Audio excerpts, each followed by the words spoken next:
कि शांति के माध्यम से शक्ति को हासिल करना है। शक्ति तुम्हें हिजड़ा नहीं बनाना सिखाती, शक्ति तुम्हें स्पर्श बनाना नहीं सिखाती, शक्ति तुम्हें सिखाती है चेतना मानव का जीवन जियो।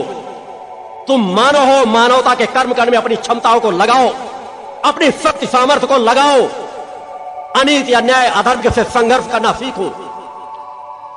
यदि आज एक अनीति अन्याय अधर्म में संघर्ष करना हम बंद कर दें, हर साधु संत सन्यासी कहेंगे। मेरे विचार आज में मेरे स्थान में अनेकों लोगों के फोन आते रहते हैं कि गुरुदेव जी आप इसी मार्ग में, या जो अन्य साधु संत सन्यासी उनके भी फोन आते रहते हैं कि आप इसी क्षेत्र में हैं, आप कोई यदि समाज से ऐसी है तो आप साधु संत, आप एक अलग कमरे में बैठ के आके आप चर्चा कर लीजिए, पे आगे इस तरह की भाषा मत बोलिए। इस तरह की भाषा में हमारा अनादर होता है। मैं किसी का अनादर नहीं करता।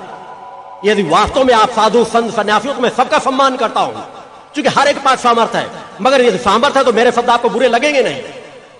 और ये तुम्हारे पास केवल वस्त्रों का आपने भेष लगा रखा है तो निश्चित मेरे शब्द आपको चींटियां के समान काटेंगे। साधु संत सन्यासियों का कर्तव्य क्या होना चाहिए कि अपने लिए साधना कर रहे हो तो एकांत स्थान में करते रहे, अपने आप में मग्न होते रहे। मगर यदि समाज के बीच रह रहे हैं, समाज का दिया खाते हैं, समाज का दिया पहनते हैं, तो समाज को ज्ञान सिखाना चाहिए। अनीति अन्याय अधर्म के खिलाफ उनको खड़े करने की सामर्थ्य प्रदान करनी चाहिए, उनकी शक्तियों को जगाना चाहिए। मेरे भक्ति मानव कल्याण का गठन केवल इसलिए मां का गठन, मैं अपने नाम से किसी चीज को जोड़ना नहीं चाहता। भक्ति मानव कल्याण संगठन में जितने सदस्य कार्यकर्ता जुड़े हैं आज उसी पथ में धीरे धीरे चल रहे हैं। मैं स्वतः भक्ति मानव कल्याण संगठन अपने आप को सिर्फ एक कार्यकर्ता मानता हूं, क्योंकि मेरा साधना पक्ष अलग है, समाज सेवा का पक्ष अलग है। मगर आप स्वतः अपने विवेक से देखिए, खुली आंखों से आपके सामने होता रहता, आप सोचना ही नहीं चाहते किनके सामने आप गिड़गिड़ाते हैं, जो स्वतः समाज के सामने ही गिड़गिड़ाते हो। कोई 1-8 करोड़ देने के लिए तैयार हो जाए, 25-50 लाख रुपए देने के लिए तैयार हो जाए, किसी भी धर्माचार को 24 घंटे के अंदर अपने घर में बुला सकता है। और इस धरती में अगर कोई भी धनवान पैदा हुआ हो तो धन बल के माध्यम से शरीर को बुला करके जीवन में देख लेगा। बोलो भगवान की जय। यह सिर्फ भावनाओं का गुलाम है, भूखों मर जाना पसंद करेगा, मगर अनीति अन्याय अधर्म के 1 रुपए के पीछे गुलामी करना पसंद नहीं करेगा। मेरा आध्यात्मिक जीवन भी उसी क्षेत्र से जुड़ा हुआ है। ना मैं समाज का दिया हुआ खाता हूं, ना समाज का दिया हुआ पहनता हूं। समाज का अगर 1 रुपए भी कहीं का सहयोग आता हो, जन कल्याणकारी कार्यों में ही लगता है। मैं अपने जीविकोपार्जन के लिए स्वतः व्यवसायिक क्षेत्रों में कुछ न कुछ इतना जोड़ करके रखता हूं कि जिनसे मैं अपना प्रारंभ से अपना परिवार, अपने समाज जो नजदीकी जुड़े सदस्य हैं उनका जीविकोपार्जन उतनी आराम से कर लेता हूं कि समाज का 1 रुपए मेरे पीछे नहीं लग पाता। और ये प्रारंभ चला आ रहा है, जो आज 20 साल 25 साल से मुझसे जुड़े, जो बचपन से मुझसे जुड़े हुए हैं, कि मैंने ना अपने परिवार का कभी ऋण रखा, ना अपने इष्ट मित्रों का ऋण रखा, ना समाज का ऋण रखा, ना आज शिष्यों का ऋण रखता हूं। यदि आज 1 रुपए का शिष्यों का कहीं उपयोग मेरे जीवन में हो जाता है तो 10 रुपए अपने कर्म से उपार्जित धन के माध्यम से जन कल्याणकारी कार्यों में लगा देता हूं। यह मेरी यात्रा है, क्योंकि यही साधकों ऋषियों मुनियों के पास भी पहले भी था और भविष्य में भी होना चाहिए। जो स्वतः गुलामी का शक्ति सामर्थ्य अगर तुम्हारे पास है तो तुम दूसरे को तो कहते हो तुम्हें करोड़पति बना देंगे, अरबपति बना देंगे, और तुम उन्हीं करोड़ों अरबपतियों के सामने खुद घुटने टेकते हो, भिखारियों का साथ जीवन जीते हो, तो कहीं ना कहीं तुम्हारी शक्ति सामर्थ्य हट चुकी है। अपने कर्म बल को पहचाना चाहिए। साधनात्मक मार्ग हमारा अलग है। यदि हम शरीर लिए हुए हैं तो हमारे शरीर के हमको जीविकोपार्जन के कार्य अपने परिश्रम कर्म बल के माध्यम से उपार्जित करना चाहिए। आज अनेकों योगाचार है समाज के बीच, क्योंकि मैं आंखें खोलना ही आया हूं कि समाज के कह रहे हैं कि अब समाज में कोई एक व्यक्ति भी मरने नहीं पाएगा। एक एक शिविर में करोड़ों करोड़ों रुपए की आयुर्वेदिक दवाई बेची जाती है, शिविर का शुल्क लगाया जाता है। अनेकों योगाचार समाज में शिविर लगाने लगे। जिस तरह धर्म का पतन हो गया कि एक कथावाचक, निश्चित आज अनेकों कुछ कथावाचक हैं जो सारगर्भित चिंतन देते हैं, मैं इस बात से इनकार नहीं करता, मगर अनेकों 99% जो कथावाचक हैं जिनका केवल धन चिंतन बन गया, केवल धन अर्जन, वह परंपरा बन गई है। इस तरह योगाचार्यों की परंपरा बनती चली जा रही है। शिविर लगाते हैं, शिविर शुल्क लेते हैं। यदि किसी प्रकार का शिविर शुल्क लगाया जाता, क्योंकि यह ऋषियों मुनियों का एक ज्ञान था जो निःशुल्क सदैव बांटा गया है। योग सदैव निःशुल्क बांटा जाना चाहिए। मेरे आश्रम में भी कभी कोई पहुंचता है तो अगर योग सीखना चाहता तो उसको समय दिया जाता है। रहने की व्यवस्था निःशुल्क रहती है, भोजन की व्यवस्था निःशुल्क रहती है, 1 रुपए का किसी तरह का शुल्क नहीं रहता। जब भी वहां योग के क्रम नवंबर और फरवरी का महीना, पूरे महीने 1 महीने कभी भी कोई आ सकता है, बाकी कभी भी कोई आए, वहां योग के क्रम शिष्यों द्वारा चलते रहते हैं। वहां बैठकर उन योग की क्रियाओं को सीख सकते हैं। मां का वहां दुर्गा चालीसा का अखंड पाठ समाज कल्याण के लिए चलता रहता है। क्योंकि जिस तरह अगर मैं आपको सचेत करता हूं, आपको कहता हूं कि आप दुर्गा चालीसा का पाठ करना सीखो, एक पाठ तो करो, बड़े बड़े मंत्र स्तोत्रों का आपको ज्ञान हो या ना ज्ञान हो, क्योंकि आपके लिए मैं वह सूत्र से आपको जोड़ रहा हूं कि अगर आपसे कहता हूं एक दुर्गा चालीसा का पाठ करो, तो वह अखंड पाठ मेरे सिद्धाश्रम में अखंड अनंत काल तक के लिए चल रहा है सतत। केवल आपको संबंध से जोड़ दोगे, वह ऊर्जा प्रवाह आपको आपके पास तक आने लगेगा। मगर इन भटकाओं में पड़ोगे तो निश्चित आप उसी तरह का आप तो आध्यात्मिक जीवन कर रहे हो, आप धर्म कर्म का आध्यात्मिक जीवन जीते हैं, हम तो किसी तरह का अवगुण नहीं करते, फिर भी हमारे सामने विषमताएं क्यों? उनको दूर कर सकते हो धीरे धीरे। संघर्ष आना कोई बड़ी बात नहीं है। समाज सुख और शांति मांगता है। मैं कह रहा हूं जो आज तक समाज में किसी के सामने संघर्ष न डाले गए हों, विषमताएं न डाली गई हों, वो माता आदि सत्यजननी जगदम्बा मेरे जीवन में डाले, क्योंकि जब मेरे जीवन में संघर्ष विषमताएं आएंगी तभी तो उनसे निकलने का, पार जाने का मार्ग में हासिल कर सकूंगा, तभी तो उस प्रकार सत्ता से ज्ञान हासिल कर सकूंगा। बोलो सब भगवान की जय। क्योंकि हर संघर्ष से निकलने का कोई ना कोई मार्ग होता है। आज अनेकों योगाचार्य जो पूरे समाज को लूट रहे हैं, और फिर भी हमारी देव, चाहे जिस प्रदेश में देखो, मुख्यमंत्री हो, मंत्री हो, मिनिस्टर हो, खुद सहयोग दे देकर अपने जिलों से करोड़ों करोड़ रुपए धन इकट्ठा करा करके बस धर्म कार्य के लिए इकट्ठा हो रहा है। और जा कहां रहा है? कोई किसी चैनलों में अपना व्यवसाय कार्य में जुड़ रहा है, कोई किसी तरह के सैकड़ों प्रकार के व्यवसायिक क्षेत्रों में समाज का दान का दिया हुआ पैसा लगाया जा रहा है।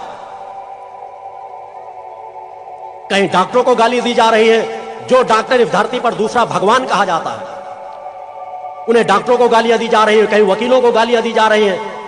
खुद लुटेरों के समान जो जीवन जीते हैं, वो समाज भी जो डॉक्टर विषम में विषम परिस्थितियों आज अनेकों लोगों को जीवन दान दे रहे हैं, अनेकों लोगों को सहारा दे रहे हैं, उन्हें कहा जाता है वो लुटेरे हैं। अरे छोटी मोटी कमियां तो सब जगह होती है। मैं जिस मार्ग में बैठा हूं वहां भी कमियां हैं। आज अगर साधु संत सन्यासियों के बीच कहता हूं तो मेरे मार्ग में भी जितने केवल यही विषमताएं हैं कि जिन वस्त्रों को मैं धारण किए बैठा हूं, उन्हीं वस्त्रों को अनेकों लोग समाज में धारण किए कहीं न कहीं गलतियां कुछ कर रहे हैं। मगर ऐसा नहीं, सत्य भी उन्हीं के बीच बैठा हुआ है। अनेकों डॉक्टर जिन्हें लोग भगवान के समान मानते हैं, असाध्य से असाध्य रोगों में वे आपको लाभान्वित करते हैं। जो समाज को लूट रहे हैं वो कह रहे हैं वो डॉक्टर लूट रहे हैं। डॉक्टरों ने उस तरह समाज से लूट करके, बेईमानी करके, दान के, दक्षिणा के उनसे अपने अस्पताल नहीं बनवाए। उनके माँ बाप ने अगर पढ़ाई लिखाई में पैसा खर्च किया है तो निश्चित अपने जीविकोपार्जन के लिए वो अपनी कुछ न कुछ फीस अवश्य रखेंगे। अगर उन्होंने अस्पतालों का निर्माण बैंकों से ऋण के लेकर के रखा है तो उनको बैंकों का ऋण उतारने के लिए धन की आवश्यकता जरूर पड़ेगी। मगर धर्माचार्यों, योगाचार्यों की किस चीज की आवश्यकता है? अगर धर्म स्थान के निर्माण भी कराना है तो समाज को स्वेच्छा में छोड़ देना चाहिए, समाज को अपने विचार चिंतन बताने चाहिए। मगर उसके लिए फ्यूर शुल्क लगाया जाए, उसके लिए केवल धन कुबेरों के चौखटों में माथा टेकते फिरा जाए, यह धर्म का अपमान है। मैंने इसीलिए अगर जो अपनी बात रखी है केवल इसी वजह से रखी कि आज या तो सचेत हो या तो मेरी चुनौती को स्वीकार करें। मैं हर काल में उपस्थित हूं। मैंने कहा विज्ञान को भी मैंने चुनौती दी है कि अगर मैं कह रहा हूं तो आज विज्ञान के पास ब्रेन का टेस्ट करने की क्षमता है कि कौन व्यक्ति झूठ बोल रहा है, कौन व्यक्ति सही बोल रहा है। मैं कह रहा हूं इस शरीर से मैं सूक्ष्म शरीर के माध्यम से जब जहां चाहूं वहां विचरण कर सकता हूं। बोलो सत भगवान की जय। क्या आज समाज के बीच योगाचार्यों के पास वो सामर्थ्य है? अगर है तो उन मशीनों के बीच से अपने आप को गुजारें, पहले मैं गुजरने के लिए तैयार बैठा हूं। मैं आपको सिर्फ सचेत करना चाहता हूं कि सिर्फ लोगों के कहने पर अपने विवेक से सोचो समझो, उसके बाद अपने कदमों को आगे बढ़ो, आपका कल्याण होगा। अनेकों धर्माचार्य हैं आज समाज में। युवा धर्माचार, मैंने कहा जितने धार्मिक संस्थान बने हुए वे जन चेतना फैलाना शुरू कर दें तो हमारा धर्म क्षेत्र भी सुधर जाए, समाज क्षेत्र भी सुधर जाए और राजनीति क्षेत्र भी सुधर जाए। ये अनीति, अन्याय, अधर्म कोई भी क्षेत्र व्यक्ति यदि राजनीति नेता बनना चाहता तो पहले अपराधी बनता है।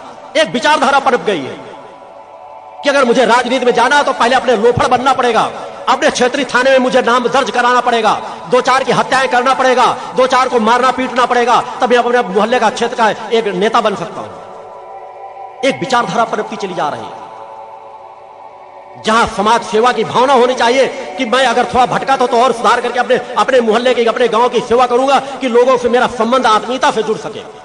विचारधारा पूरी मरती चली जा रही है। इसका अंत क्या होगा? इसमें कहीं ना कहीं आपको विचार करना पड़ेगा, जागना पड़ेगा, सचेत होना पड़ेगा।